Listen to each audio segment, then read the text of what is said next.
Hey everybody, it's Brett with a quick update on the markets here. Was just chatting with Max earlier today and wanted to go over a few things with you. So before we dive into everything, wanted to just talk about the DXY here. So in this DXY chart, we can see how, it's pushed up to this resistance level right around 101.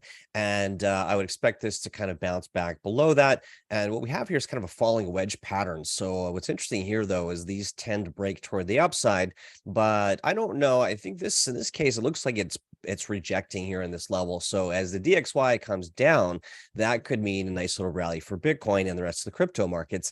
If I zoom in really closely here, you can see this kind of a hanging man indicator here on the candlesticks. It's sort of an inverse doji. So whatever you want to call it, the price or the DXY rather tried to push up to this 102 level and rejected. So I would imagine this comes back down. And as the DXY falls, it's looking like it'll come back down into what I'm calling that crypto pump rally zone down in here. So the inverse relationship with the DXY, of course, has been known for some time, and it usually correlates to the opposite direction and Bitcoin. So with that, why don't we jump over to another chart? And by the way, we've got a number of these little chart patterns that we created here. I'll be dropping in the charts to kind of help identify these patterns for us as we go through these in future videos. So here's a monthly chart of Bitcoin. We have this 30K resistance level, really important to get above that.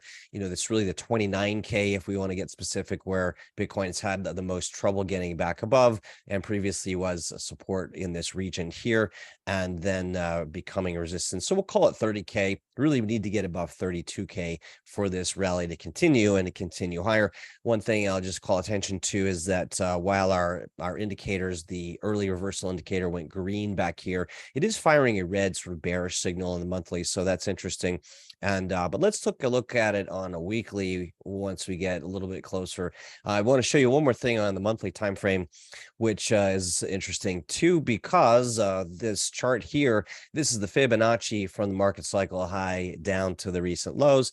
And again, if we can get above this 32,000 level, just zoom in here a bit, then a pretty quick move up to the 48K, 50K golden pocket Fibonacci certainly would hit some resistance right around this level 36K at the 3.82, I would say. And then on the 50%, so some retracements back in here. But I think 50K by the end of the year, probably the cycle high, or sorry, the high of the year as far as how high you think we can get here in 2023. But who knows? Anything could happen. I will share a scenario with you shortly where we could go much higher, and I'll have to keep an eye on that. I did also want to show that the MACD, though, that we've been watching, and was one of the main reasons that I was pounding the table to get out of the markets in January of 2022. I was within this MACD, crossed right here and went from green to red on this monthly basis. I was actually telling people to get out in November based on some other indicators that we follow. But here, this was a clear signal and to get out. And of course, we had this nice parabola, perfect parabola on the MACD, inverse parabola rather. And as of the July 31st close now, the 2 days ago, this confirmed the green candle or the green MACD on the monthly time frame and the cross. So the crossover of these two is that confirmation that the MACD is heading higher. And as of now and into August, we're starting to turn higher on the green side as well. Now, we could certainly go sideways a bit as we did back in 2020 and then really saw it take off. I do think August is going to be sort of a slow month and won't see a lot of fireworks here until September, when the big traders come back from the Hamptons and the Wall Street firms and they start putting more money to work. Volume is virtually dried up in the crypto markets, so we'll get to that in a minute. But here's an interesting case study scenario that I was just adding to, and based on chat I had again with Max earlier. So I had speculated earlier this year that based on this fractional pattern from back in, say, early 2021, late 2020, where we saw Bitcoin run up all this way. These fractal patterns and chart bars patterns tend to kind of follow similar patterns sometimes. So I overlaid this and originally had it at the same slope. I don't think it's going to happen in that same slope. But if we look at this, it's sort of following a similar type of pattern, and it's come right down to this moving average right here, which will just confirm with you guys. That is the 21-week simple moving average, and it's holding support there. So what we need are some catalysts catalysts. Now, am I saying we go to 100,000 here in the next few months? I'm not suggesting that necessarily, but it's worth speculating in terms of what could cause that to happen. So the potential paths to 100K Bitcoin in 2023 or into 2024. Now, you do see I have some higher numbers here based on Fibonacci projections, again, from the market cycle high down to the low. And so 100K Bitcoin is a 1.618. So right just around a little over 100,000 would be that target. If we have some insane growth and face melting gains in 2024 leading up into the halving or post halving, which, certainly possible. I don't know if it's probable. We'll have to wait and see, but that would put us at 155K. And if things really get crazy in terms of the market accumulation, the 3.618 would take us to 210. Now, I'm not saying these are my targets, but let's take a look at what could contribute to the rapid rise in Bitcoin price and demand. So a couple things. Now, earlier, I had three things on here: the hyperinflation and de-dollarization of the dollar, the BRICS nations wanting to favor a gold-backed, yuan, Chinese yuan, settling some of their energy and not using the US dollar. So, there was some risk and talk about lots of dollars coming back home, less demand for dollars, causing more inflation. More supply equals less demand, of course. And so, and then the hyperinflation side of things, those go hand in hand. Is that likely to happen? That was one of Max's comments that he thought that it's definitely not likely to happen. These other countries do not want to put their trust and faith in other countries' currencies. And so, certainly some of them are talking about doing that, but I don't think that's going to be a huge mover. Certainly, it would be interesting to see if any or all of these play out. The other was the QE money printing, where we were having the debt crisis and that looming a deadline for the debt. Now they've kicked the can down the road a little bit to the next administration before they have to raise that debt ceiling or start QE printing.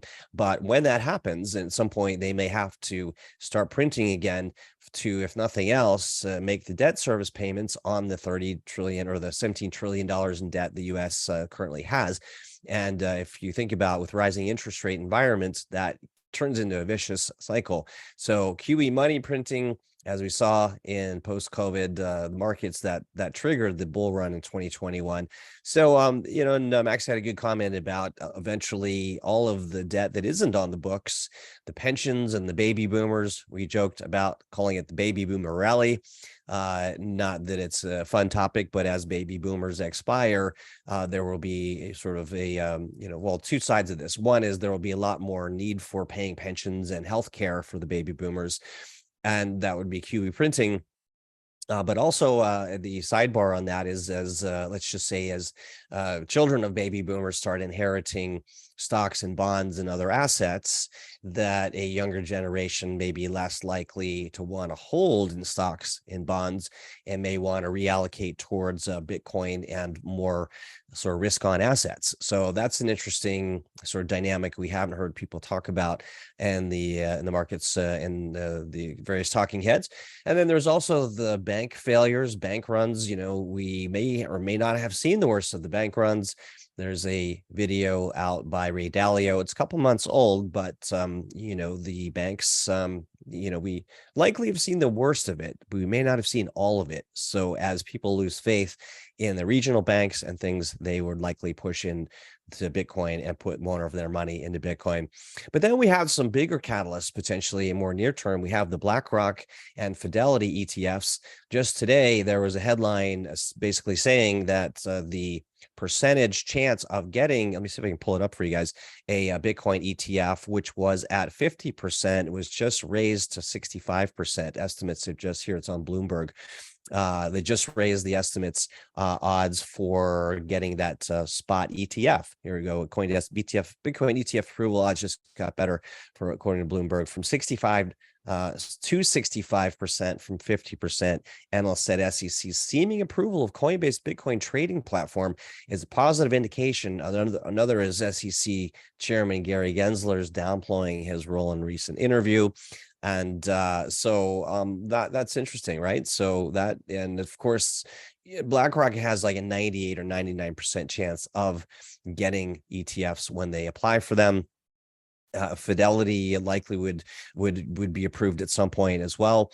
These are large institutions with a lot of money. BlackRock with $10 trillion allegedly to sort of allocate into a Bitcoin ETF, and they may have already started actually buying into MicroStrategy. There's some speculation there as well, and waiting for the Bitcoin ETF. But now the big difference between the Bitcoin futures ETF, in case you're not aware, futures are cash settled. So that marked the top of the market in the last cycle in 2021. They announced Bitcoin futures, but it didn't help push prices higher because, again, futures are settled in dollars.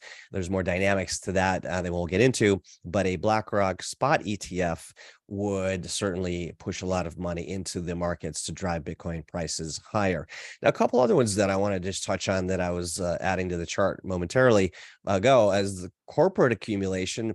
MicroStrategy just bought another $14 million worth of Bitcoin, which isn't a lot, but they've also announced that they have plans, let me pull this up, to borrow and buy another 750 million. They're issuing common stock.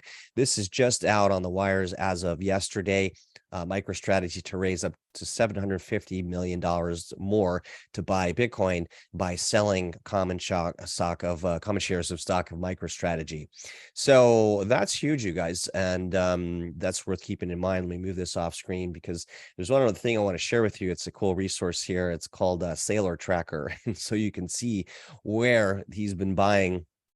And let's just call it, we might as well call the company MicroStrategy, just save some time. Michael Saylor, MicroStrategy, just call it MicroStrategy. But here, so they've finally gotten back above their total dollar cost average of their purchases of Bitcoin.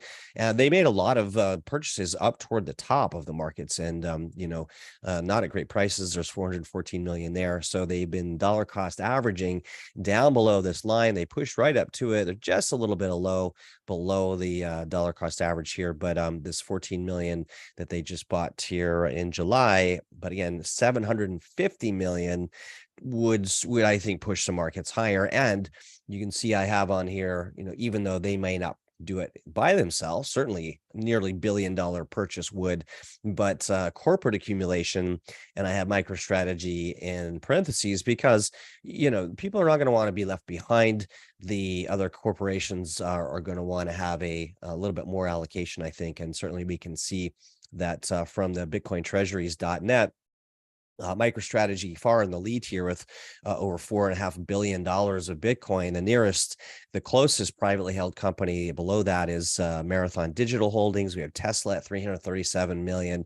But, there are some serious companies here that are going to, still out there that have not allocated, whether they allocate right into Bitcoin or more likely the Apples and other big blue chip companies of the world likely would put it into a spot ETF. So if we scroll down here and get past all of these sort of crypto focused funds and companies, we also have 4 billion with Block One private companies, Mt. Gox. Now, Mt. Gox is tied up, with a lot of the lost Bitcoin, so we don't look there. But here's what I want to pay attention to is Grayscale Bitcoin Trust, GBTC, pardon me, $18 billion in Bitcoin. Massive player there, and likely to continue to purchase. And then all these other ETFs that are many of them are out of the country, so they're much smaller players, but these add up certainly, and these numbers will continue to get bigger, and there may be a mad scramble to get in ahead of the best prices on that. So the sixth possible correlation or catalyst rather would be country accumulation. I asked Max there that what do you think the possibility of the other countries coming out sooner or later, relatively sooner, like in El Salvador, and I believe there's one other country before that had gone into a Bitcoin, a smaller country, but certainly, there's also Michael Saylor suggesting that Turkey solve its currency debasement by moving into Bitcoin. So I think these are all fair points here to see what, how this drives. We also do have a large push in retail buyers, the highest number rather of non-zero balance Bitcoin wallets as of just this past week, I believe. So retail is driving adoption, and we have a lot of building, but we have these 6 major factors that could really push price higher into the near term. I do think 100,000 is reasonable in this next cycle by next year, if not much higher. So anyway, moving right along here, here's a weekly chart of Bitcoin and the bull market support band. So prices right here, rejecting again in this liquidity zone around 32K, not able to get above 32K. Previously, back in December of 2020, broke through, became a support level, then came down, held support really for about 2 months here, and sort of May of 2021, shot up to the market cycle high. Whether some are saying this was a cycle high, this was sort of the upthrust, the exhaustion gap, whatever you want to call it. But at any rate, since we've come back down and the market's crashed, obviously came back up, that 32K zone is now acting as resistance. What we need to see happen is price action hold above the bull market support band, which if we just want to keep it simple, have it to just be that 21 and 50-day EMA. That's usually what I use. And we do see, if I zoom in here, I'll just show you though. And the reason a rally could be incoming is Bitcoin has had this pattern of, pushing up higher quickly, then consolidating for 8 weeks here, another push higher, looks like about 12 weeks consolidation. So we had this other push up here, followed by, we've had about 6 weeks of consolidation.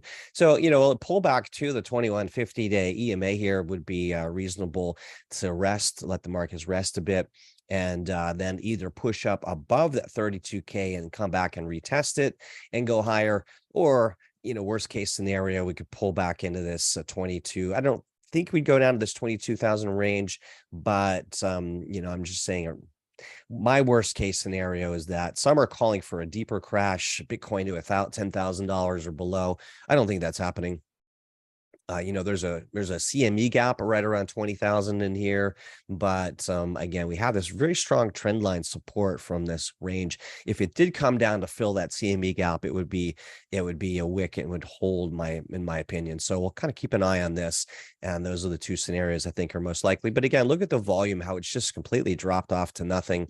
That's the summer doldrums. You're not going to see a whole lot of movement here until we see volume return. A bit overbought on our trend strength indicator. So, that's why I'm leaning toward another week or 2, maybe more, going into September on a pullback, but then continuing higher is my bias. And there, of course, new information equals new decision. We'll have to see what happens if any news comes out.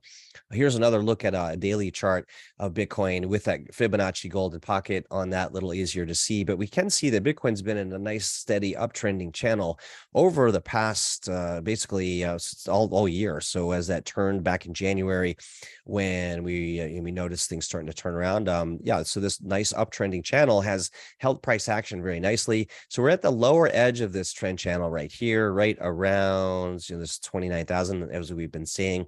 So really want to see this hold. Obviously, these trend channels, when they break and turn and create a new trend channel, we don't want to see a new down trending channel. So I'm looking for this to hold, sort of a slowly push up, break that 32K level, and head on up to that golden pocket, 48K to 50K Bitcoin, and then a pullback and then a push higher. That would be my most likely scenario there. And let's see. So moving right along, we've got one more look at the daily. There's that this is a weekly, that upward trending trend channel. But here's what you're going to pay attention to here. Look, we have, if we can bounce out of the bottom of this channel and head up, even up to these levels here to the top of the channel, which arguably the top of the channel has been sort of more contained like this. So just if we want to pull that in, I think that's a little bit more reasonable, up to 42K, 42.5. That's 50% increase from here. And that would, of course, probably lead the rest of the markets higher to some degree. Although taking a look at Bitcoin dominance, it's pulled back from the levels that we saw it at previously and rejected by this 52% level, which is not surprising. This is, again, Bitcoin dominance on the weekly. Some pullback a little farther would make sense to give it that strength to retest this support, this as resistance, as support, and then push higher.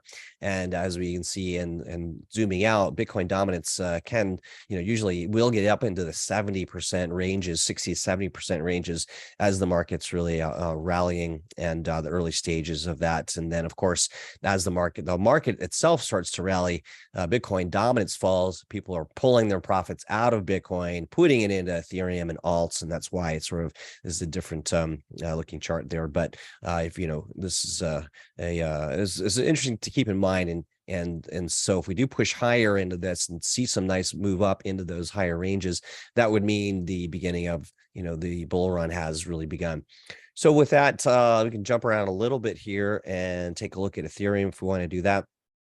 Ethereum is really trying to just hold above its 21-day, 50-day EMAs. That's a little bit messy here. I'll just take all these indicators off. You can see it. And that's what we want to see. Markets are mostly down today.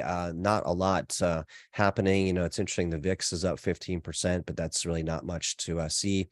But all these blue chips, and tier ones are sort of down. A lot of these charts are similar, kind of rejecting against their moving averages. So the altcoins are not looking very good here, to be honest. This 21-day EMA as below the 50, it's just not a good place to be. And many of these are rejecting at their 21 or 50. So I would not be buying altcoins here. ADA looking down, Algo looking down. Many of these that are former great projects here. Even Phantom Coin coming down. This is a weekly basis here, so we want to be paying attention to that. Ideally, putting in a higher low would be great. You do like Phantom Coin quite a lot here, but even on the daily, it's just it's below. Anytime it's below the 21 and 50-day EMAs, it's not a strong sign. I tend to avoid these, and so there are a couple gems in here in various different markets, and I won't get into that necessarily, but they're just keep an eye out for signs of strength in this sea of red. But again, Bitcoin's going to sort of lead this party here, and we want to see what it can do in terms of the next phase. I guess we could just look really quickly at the CME gap as a possible. Let's see. Now I have a different chart. Bitcoin, BTC. All my drawings are turned off. That's why. So here I have it marked for you. The CME gap. Right down around 20,000 to 22,000, right? See, to be specific, 20,400 up to 21,200. This the last unfilled CME gap. This one here did fill because it came up and came right down in that same area. So we can take that off. Now they don't always fill, but the majority of the time they do. And the only other one that hasn't filled, not to scare anybody, but all the way back down at 98.75, right in here. If you can see that, if we were just to have a catastrophic drop, this is a small CME gap that wasn't filled, and let's see, 98. This one here, sorry, this there's two small ones. This would fill, but this one right in here around 97.25. But it's such a small one. I don't see that happening, and actually there are a couple more that have not filled as well. So, they're not 100%. We've got one there. We've got one. Oh, that one I put a check mark on. Oops. Let's drag that out just so we're being consistent here. And yeah, okay. So these actually have filled. I apologize. So this one did. It's just this one all the way down here around just below 10,000 hasn't filled. It's the only unfilled CME gap of recent history. I haven't gone all the way back. Maybe there are more, but really don't think that's viable to go that low. So anyway, hopefully that's helpful. Let's take a quick look at the total market cap here before we go. In a nice upward trending channel as well. We need to see the total market cap hold that $1 trillion level. So important because, of course, these round numbers are very significant. Right here we had the 3 trillion, came right up to 3 trillion. Definitely want to be watching total market cap for these signals of in these resistance areas. So 3 trillion was the exact total market top, and everything came back down and sort of tried to get back above 2 trillion, failed, and then that came down, and of course we went below. So we've come back above and hitting some resistance around 1.26 trillion. But we just really need to hold the $1 trillion level. Otherwise, then I hate to even propose it, but potentially we have a head and shoulders here kind of forming. It's not a very nice one, but there is that possibility that this is a head and shoulders if this fails, or if we call it the Bart Simpson pattern and it fails to hold this $1 trillion level, we could see numbers back in these ranges down here. Although, yeah, this is just no man's land. We don't really know, but so we really want to see this upward trending channel hold, and have some alerts down here to let me know if we break or start breaking below a trillion, because I'll be lightening positions and waiting for lower prices to dollar cost average. So anyway, everyone, that's all we have for you today. Hope you enjoyed that. Mostly quiet in the markets here right now this week, so I'd watch for that to continue. You will know more in the next week or so, so we'll keep you updated on how things progress. Take care.